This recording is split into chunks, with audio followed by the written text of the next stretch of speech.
hosting WrestleMania stars. Okay, the Atlanta Black Star reached out to the Las Vegas Metropolitan Police to see if they intervened. They have yet to respond to Atlanta Black Star.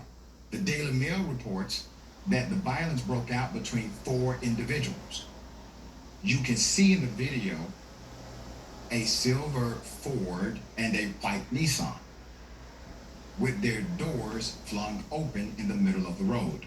As the fight progresses, you can see a fight between 2 other women break out behind the individuals who are already on the ground. At one point, one was seen stuffing the other into the Ford.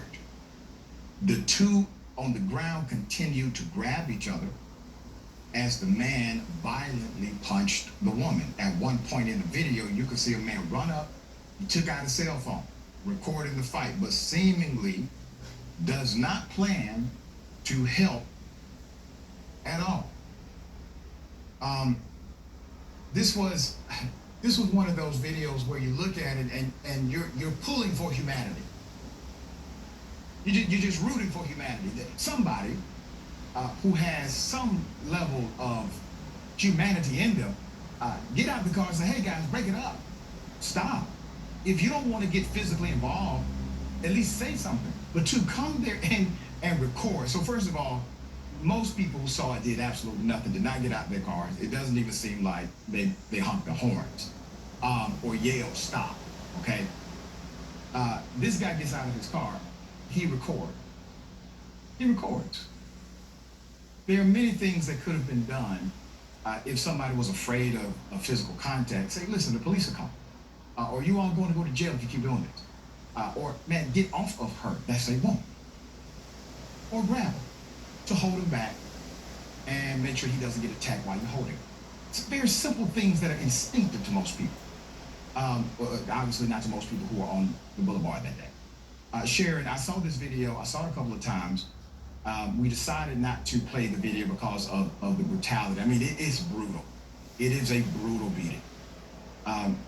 I could not imagine seeing something that brutal and not doing anything to try and stop it. It seemed as if she could have died the way he was pounding her head into the ground.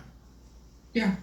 Honk something, but this is the culture we live in. The things that you just described in those adjectives that you use is the precise reason that we've been trained to stop the vehicle, pull out the camera, and not document it for the police, but for the viral content potential. That's exactly what we're doing. Yeah. I stopped arguing with a Republican that we both know, a Black Republican, who I have some arguments for, but who insists that part of the culture is the rap music. My gripe with him is, do you ever listen to rock and roll, brother? Okay, because it's there too. The violence is there too. But in some sense, I am so concerned about us as a society because the empathy is gone. It is taught that that's out the window. You know, maybe we've just kind of adapted, however you want to call it, in this society because of what we viewed and what we have a steady diet of. That what you saw, chose not show, is just horrific. And human beings saw this, and we're good on that. Yeah, you make a good point about the content aspect, that likely individuals were recording out of content, wanting to have the opportunity to share content on their social media platforms or their particular page. And it's interesting because I'm reminded of Dr. King, who talked about content too. But he said content of character. Content of character. All right.